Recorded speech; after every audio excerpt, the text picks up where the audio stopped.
Fala, povo de Deus, povo querido do nosso canal Didaquecast. É sempre muito bom ter você aqui no nosso canal. E hoje em especial, nessa manhã, porque esses vídeos são gravados pela manhã, principalmente desses episódios aqui, do que eu vou apresentar para vocês hoje, que é um bate-papo sobre o Sermão do Monte, a contracultura cristã, como dizia John Stott, e é um texto belíssimo do Evangelho de Mateus. E é claro, eu não farei sozinho, bate-papo eu preciso de alguém, e hoje eu estou aqui com o Thiago Goulart. Bom dia, Thiago, tudo bem? Bom dia, pastor, tudo bom? O Thiago tem estudado bastante o Sermão do Monte, eu chamei ele para me ajudar aqui, para bater um papo comigo, e que você em casa possa ser edificado com isso. Aproveito para pedir para você se inscrever no canal, para você dar o seu like e enviar esse vídeo, esses episódios, para que as pessoas possam ser edificadas e abençoadas, tá bom?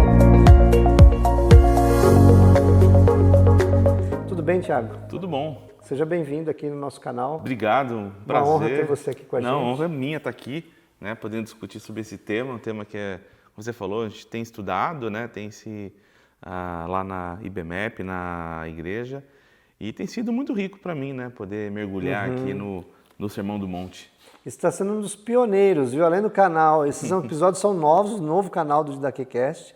A semana passada nós ultrapassamos os 1.000 inscritos já. Opa, parabéns. E você está no início aí com a gente, aí já está começando aí num programa especial, vamos dizer assim, né? Que bom, que bom. Estou muito animado com esse programa. Vamos lá. Jesus dizia no seu ministério, o reino de Deus é chegado. E aí, chegou, Thiago? Será que chegou? Chegou, estamos nele, né? Estamos no reino de Deus. Não só chegou, como ele também deixou seus valores, a regra de conduta, como funciona esse reino, né? Já tá escrito já como que é, como que faz para entrar, quem está nele, como que tem que agir, quais são as regras, quais são os valores, né, do reino de Deus. Está aqui no Sermão do Monte. Está no Sermão do Monte, o famoso Sermão da Montanha, né? É isso aí. Nós sempre teremos aqui, né, Thiago, um cafezinho aqui. Opa, precisa, né? Um cafezinho, você pode ter seu cafezinho em casa aí. Eu sempre costumo dizer que Bíblia e café dá muito certo, né? Te manter concentrado aqui, né? Só que o nosso é para os fortes, dizia. O nosso é sem açúcar, né? É isso não? Né? O nosso é sem açúcar.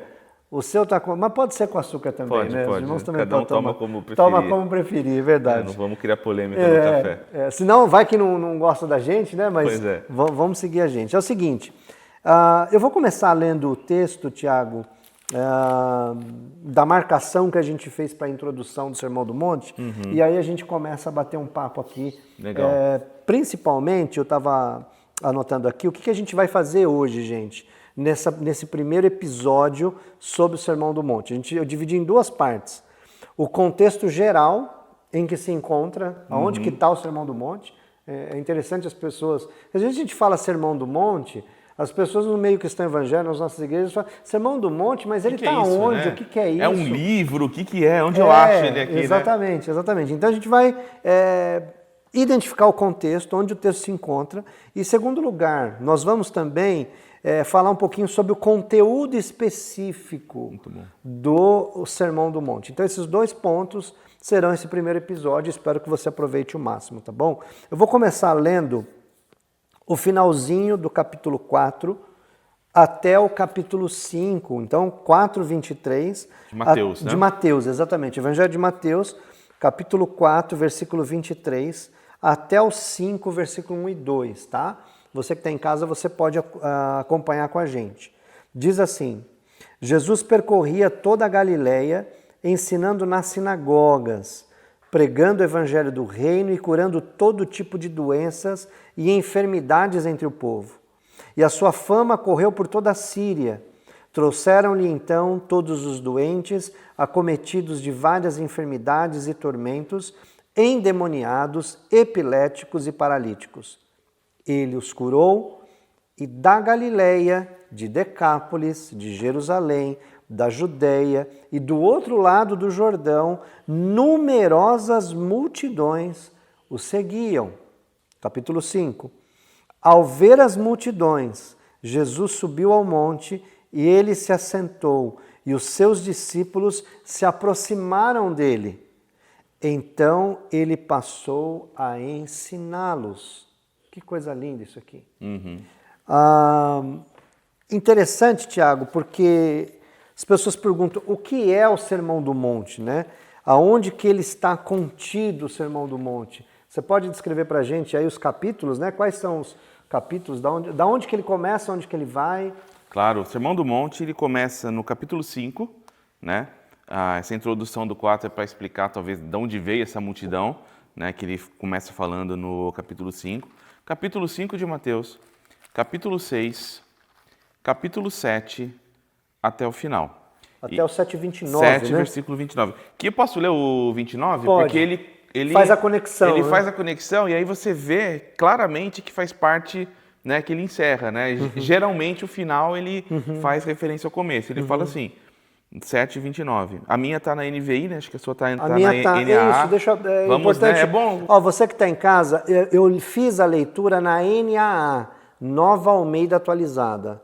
O Tiago está na nova versão internacional, Isso. a NVI. É Aqui legal hoje. isso, É né? bom, Até para eles poderem comparar, uma entendeu? versão com a outra, legal. Fala o seguinte, porque ele, desculpa, lê o 28. Quando Jesus acabou de dizer essas coisas, as multidões estavam maravilhadas com o seu ensino, porque ele as ensinava como quem tem autoridade e não como os mestres da lei. Então você vê que aí fecha, né? Ou seja, qual o ensino? Todo o ensino do Sermão do Monte. Ou seja, então no 5:2 ele passa a ensiná-los, ele começa a ensiná-los, e no 7, 29, 28 e 29 ele ele encerra. fecha o sermão. É isso aí. E é sobre isso que a gente vai falar nesses episódios. Seja muito bem-vindo. E é interessante, Tiago, legal já de abertura você mostrar pra gente essa delimitação aí, né? Da onde que ele inicia, onde ele termina. Mas olha só que interessante, nem o próprio Cristo e nem Mateus chamaram esses 3 capítulos de o Sermão do Monte ou o famoso Sermão da Montanha.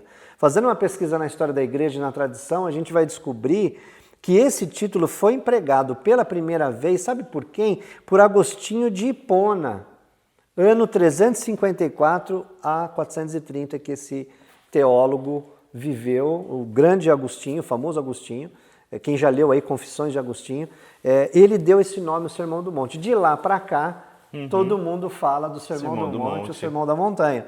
Mas o que vale mesmo é a palavra de Deus que é inspirada, né? Com só certeza. para a gente poder entender essa questão. Pois bem, outra coisa, Tiago, que eu estava dando uma olhada, é que no Sermão do Monte, o Evangelho de Mateus, ele faz parte de um padrão que ele vai passando, ou ele perpassa, né, por todo o Evangelho de Mateus. E é bem interessante isso, porque Mateus capítulo 7, que você leu, versículo 28, ele diz, quando Jesus acabou de proferir essas palavras. E é interessante, quando Jesus acabou de proferir essas palavras, ele vai aparecer. Você que está em casa pode depois ver com calma. Vai aparecer por 4 vezes depois ainda no Evangelho. No 11:1, no 13:53, no 19:1 e no 26:1. Ou seja, sempre que Jesus, no Evangelho de Mateus, concluía um discurso de maior duração, e é interessante porque o Sermão do Monte é um discurso com uma duração... discurso, né? Comprido, né? Sim, Não sim. é uma pregação grande do próprio Jesus. Toda vez que ele vai concluir esse discurso de maior duração, ele usa essa expressão. E outra coisa interessante é que essas 5 passagens lidam com o mesmo tema. Qual o tema? O reino de Deus. Esse era o grande foco do ensino de Jesus no Evangelho de Mateus. E o reino de Deus, né, é um foco do próprio Evangelho. O Evangelho de Mateus fala muito do reino. Muito, né? sobre o reino. É muito focado no que é o reino dos céus, o que é o reino de Deus. Exatamente, exatamente. Então, vai anotando isso, você que está em casa, você que está acompanhando os episódios, porque essas informações, né, Tiago, introdutórias, geralmente a gente acha, a gente já quer ir direto aqui, porque, vamos direto para as bem-aventuranças. Mas o que na sua opinião, esse pano de fundo, essas informações nos ajudam? No fundo, a gente quer, para entender o específico, é bom entender o todo. Então, entendendo a ideia central do Evangelho de Mateus, entendendo a ideia central, a gente começa a entender as partes, né? Então, um olhar mais macro. Exatamente. Então isso te dá mais possibilidade de você realmente fazer uma interpretação correta, né? Então essa Mais questão saudável, de né? identificar qual que é a ideia central. Então qual que é a ideia central do Evangelho de Mateus, né? Ou um tema central é o reino de Deus. Então não é à toa que o Sermão do Monte, como está descrito no Evangelho de Mateus. Muito legal. E é interessante também porque, assim, essa questão do reino, Jesus já tinha introduzido essa expressão, né? Porque o 4:23, que a gente leu na introdução também, diz o seguinte. Aliás, eu vou ler também o 4:17, olha só que interessante. Daí em diante, Jesus começou a pregar e a dizer: arrependam-se, porque está próximo o reino dos céus. 4:17. E aí, isso aqui é... Por que daí em diante? Logo depois que João Batista é preso, né? Aí no 4:23, Jesus percorria toda a Galileia, ensinando nas sinagogas e pregando o evangelho do reino. Sim. Mais uma vez, reino dos céus, evangelho do reino. Isso vai acontecer bastante, né? Que conexão que tem para quem é discípulo de Jesus, essa questão do... Acho que a grande pergunta é o que é o reino dos céus, né? Essa é a grande questão. Essa é a pergunta. Essa é a pergunta. O que é o reino, né? O que é o reino dos céus, né? E como que ele se aproximou tanto de nós assim, esse reino dos céus? Né? O Ferguson fala uma coisa interessante, né? Ele fala que a expressão reino dos céus, ela no Evangelho de Mateus, ela meio que se alterna com o reino de Deus, né? E parece que ambas têm exatamente o mesmo sentido, né? Então, o reino de Deus, na Bíblia, na palavra de Deus, nas Escrituras Sagradas, ele sempre tem a conexão do império de Deus, do reinado de Deus, a manifestação graciosa, soberana e do controle de Deus sobre todas as coisas. Interessante isso. Me deram uma definição, eu não sei se é a mais teológica, mas ela faz sentido, né? Mas o que é o reino dos céus? O que é o reino de Deus? É a igreja? É a instituição? São as pessoas? O que é? Aí falou, não, é simples, né? O reino dos céus, reino de Deus, é o lugar onde Deus reina. Mas Deus não reina sobre tudo? Reina, mas é o lugar onde as pessoas se submetem a Deus, que tem pessoas que não se submetem a Deus. Então, quem não se submete... Embora ele reine sobre tudo, né? Se a pessoa não se submete a Deus, ela não é cidadão, não faz é pertencente, parte, não pertence àquele reino, né? Então é interessante. Muito bom. Onde é o reino do céu? Depende. Deus reina na sua vida? Bom, se Deus reina na sua vida, você está no reino dos céus. Então, com a Não sei se é muito teológica a definição. Não, mas é excelente, mas é isso mesmo. Você que está em casa, anota aí mais uma, vai anotando. Olha só, então, o que você está dizendo, a gente poderia sintetizar da seguinte forma. Pertencer ao reino de Deus é, portanto, pertencer ao povo, né, sobre o qual o seu reinado já teve início e que ele reina. É fazer parte, né, desse domínio de Deus, desse povo de Deus, dessa soberania que Deus tem. E eu acho que é uma coisa muito legal que você mencionou, que é o seguinte, embora Deus seja Senhor, soberano, e reine, como diz em Salmos, sobre toda a terra, e inclusive nos céus, tem a questão de fazer parte e se relacionar com Ele nesse reino, né? Porque a natureza, ela obedece a Deus, né? Quem não obedece, muitas vezes, são os homens, né? Que se rebelam contra a vontade de Deus. O que o pecado fez com a gente, né? Pois é. Então, o próprio Jesus é o reino de Deus. Ele é o rei. Ele é o rei. Aliás, essa é uma outra questão. Uma outra questão. Para existir um reino, tem que ter um rei. Precisa ter um rei, exatamente. Precisa ter um rei. Então, onde ele reina, porque lá nos céus ele já está presente. Não é a democracia de Deus. Não é o reino de Deus. Não, é o reino de Deus. Então tem um rei. Exatamente. Então é interessante por quê? Porque o Antigo Testamento, os profetas já falavam sobre o reino de Deus. Esse dia do reino de Deus, essa vinda, né, não mais estava limitado ao futuro na época de Jesus, mas para Jesus ao agora. Então, no ministério de Jesus, essa primeira vinda de Jesus, inaugura, né, essa vinda do reino. Porque Isaías 52:7 fala isso, Miqueias capítulo 4, versículo 7. E quando Jesus chega, na realidade é interessante porque João Batista vem anunciando isso, né? Porque a mensagem de João Batista, arrependei-vos. A mensagem de Jesus, arrependei-vos. Porque o reino dos céus está próximo. O reino de Deus é chegado, né? E a gente vai ver isso, inclusive, no Sermão do Monte, como que nós podemos fazer parte do reino. Né? Que é um outro ponto importante também. Alguns estudiosos, Tiago, vão dar uma definição das perícopes, né? Da separação, das partes, vamos dizer assim, do Evangelho de Mateus. Então, alguns definem da seguinte forma. Na primeira parte, Mateus capítulo 1 até o 4,16, onde a identidade de Jesus é posta diante de nós, né? Principalmente o ensino do Antigo Testamento, anunciando, né? Mostrando.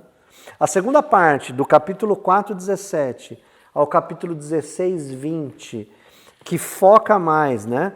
na autoridade de Jesus em relação ao reino de Deus, o seu serviço, seu ministério, seus atos de graça, poder, ungindo, né? Todo esse contexto.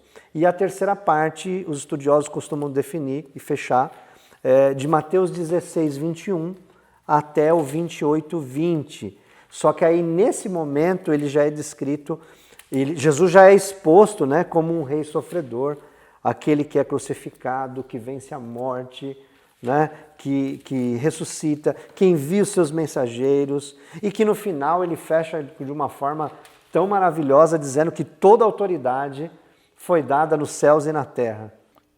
Que autoridade, né? Porque como fala de rei, é importante. Olha como fecha as coisas, né? Fantástico, né? Um reino que não tem autoridade, um rei que não tem autoridade, não é rei, né? Exatamente. São toda autoridade. Então, deixando bem claro que ele é o rei. Tiago, fala um pouquinho pra gente, assim, sobre o que está dentro do Sermão do Monte, né? Legal. Quais são os textos? Tem até muitos textos conhecidos, né? Do pessoal aí do meio cristão evangélico, das pessoas na sociedade. Do meio cristão, de qualquer denominação, todos é um... Mesmo quem não segue a Cristo, não é um cristão, ou seja, ou creia, ou sirva numa outra religião, algo do tipo, usa passagens... Ele é tão, assim, básico, porque faz parte... aliás, a Bíblia toda, né, faz parte da nossa cultura ocidental, independente da fé. Quem não conhece a Bíblia não entende o mundo que vive, pelo menos no Ocidente. Mas aqui tem algumas passagens que elas são base da nossa regra, da nossa moral, do que é certo e o que é errado, pelo menos, né, do que deveria ser. Então, começa já com as bem-aventuranças, um texto super famoso, né, os bem-aventurados, né, que vai do 3 até o 12. Depois fala sobre a sal da terra e luz do mundo. Depois fala sobre a justiça, né, como que é a justiça das pessoas, como deve ser o senso de justiça de quem faz parte do reino de Deus. Ele fala da relação de Jesus com a lei, né? Então, fazendo uma conexão entre Novo Testamento e Antigo Testamento, aliás, fazendo uma conexão, não uma separação. Ele fala uma série de questões. Elas se completam, né? Se completam, não é? Aliás, ele fala, né, não vim abolir a lei ou os profetas, mas vim cumprir. Então, pera lá. A gente vai estudar também sobre isso. Então, a gente vai bater papo sobre isso também. Ele fala que a nossa justiça tem que ser muito maior do que a dos fariseus e mestres da lei da época. E aí ele explica como, né? Ele fala sobre questões muito práticas também. Não é um discurso teológico, é um discurso prático. Fala sobre a ira, sobre o adultério, sobre casamento, sobre jurar, ou seja, o nosso relacionamento com Deus e o nosso relacionamento com as pessoas, sobre vingança, sobre o amor aos inimigos, né? Fala sobre disciplinas espirituais, né? Exatamente. Fala sobre a contribuição, fala sobre oração, fala sobre jejum. Sobre a generosidade. Generosidade, exatamente. Ajuda aos pobres, doação. E aí tem quando fala sobre a oração, tem a oração do Pai Nosso, dentro do Sermão do Tá no Monte. Sermão do Tá no Monte. Sermão do Monte. É a oração mais conhecida, talvez mais proferida, mais que é o exemplo, é o modelo, a oração modelo que Jesus deixa. Então, tá aqui dentro, né? Depois fala sobre disciplina espiritual e ele fala sobre os nossos valores, né? Depois ele fala uma série de questões sobre onde está o teu tesouro, né? Ele várias vezes fala sobre dualidade, né? Então, assim... Então fala sobre riqueza, Todos- sobre dinheiro, sobre... Exatamente. Fala sobre preocupação da vida, ansiedade. Não tem Ó, uma que super tema moderno. tão atual, moderno da sociedade. Julgar o próximo, persistir na oração. No 13, ele faz uma chamada. Aí ele começa, porque ele não fica só no... Aqui ele já vai fechando, Ele né? começa a fechar no 7:13, no capítulo 7 ele começa a fechar, começa a falar, a nos chamar a tomar uma decisão. Então ele nos desafia também. Não é que ele só fala um monte de coisa legal, não, ele dá um desafio para nós, ele dá uma ordem para nós como rei, né? Ele fala, entrem pela porta estreita. Depois a gente vai falar o que é isso. E ele termina, olha que interessante, né? Fazendo um alerta sobre falsos líderes que podem aparecer no meio. Os famosos falsos profetas. Falsos profetas, então para a gente tomar cuidado. E ele termina, aliás, tem parábolas aqui dentro. Ele usa muitas metáforas, muitas parábolas. E ele termina dando uma advertência para nós. Ou seja, é um livro perigoso, porque depois de você ler, você tem que tomar uma decisão. Porque ele fala, tem dois tipos de pessoas. As que leem e aplicam. E vivem E isso, vivem né? isso, e as que leem e não vivem. Que é um outro tema muito atual para nós cristãos evangélicos também, né? Então, a gente é desafiado, ou seja, agora que você leu, o que você vai fazer com isso? Então, ele traz um desafio para a nossa vida. Ele é um texto que nos desafia a uma mudança de perspectiva, né? A gente não pode ficar indiferente ao Sermão do Monte. Não dá para ficar indiferente ao Sermão do Monte. Ele coloca várias vezes dois estilos de vida. Por isso que John Stott coloca como contracultura, né? Que é o quê? Ele vai contra a cultura normal da nossa época. Embora essas passagens inspiraram nosso ideal de moral, mas a conduta do nosso mundo é completamente oposta ao que faz aqui. E aplicando para os dias atuais, os dias de relativismo, de não tendo mais verdades absolutas, o Sermão do Monte é assim, Ele é desafiador, né? desafiador, ele é categórico. Então ele é um...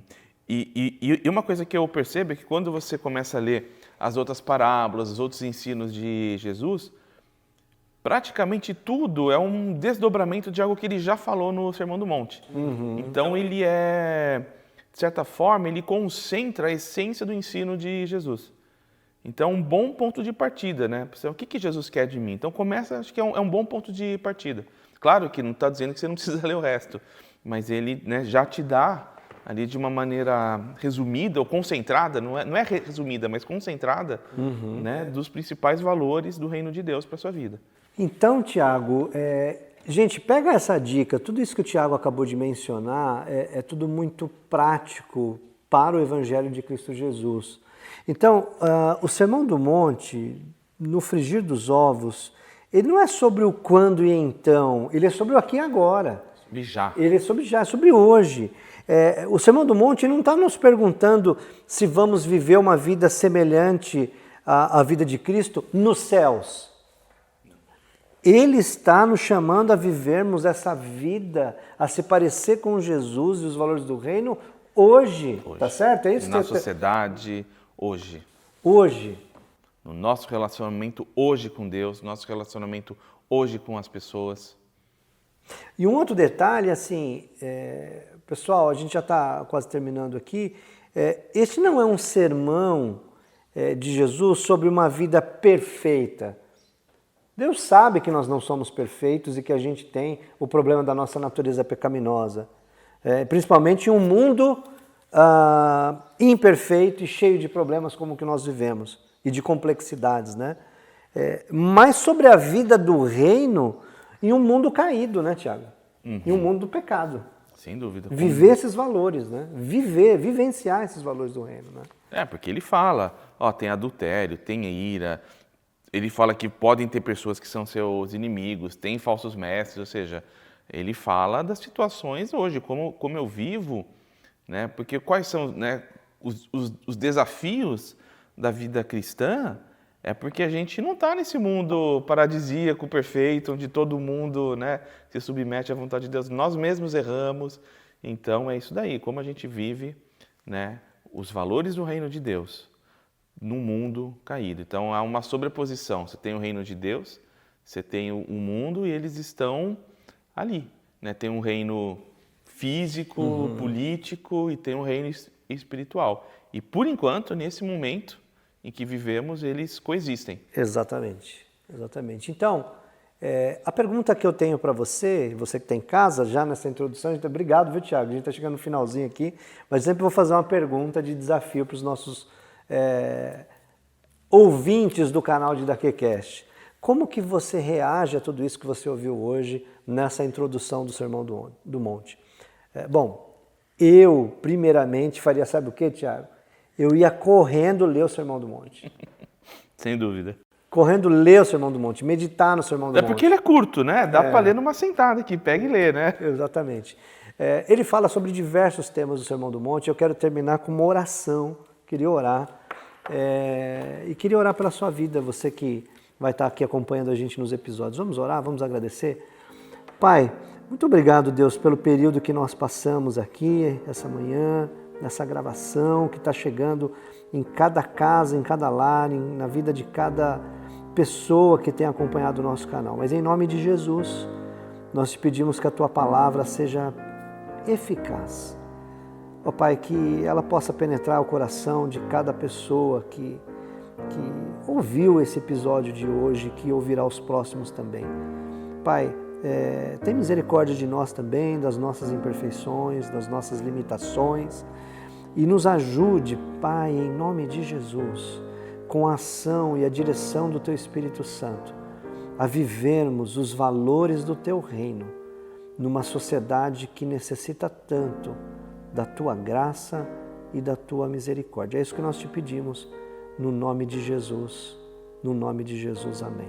Amém. Tiago, obrigado. Muito bom, obrigado a Muito você. bom. Primeiro, gostou do primeiro? Gostei, maravilhoso. Tá bom. Vamos lá, vamos seguir. Dá um tchau aí pro pessoal. Tchau, pessoal. Até o próximo. Obrigado.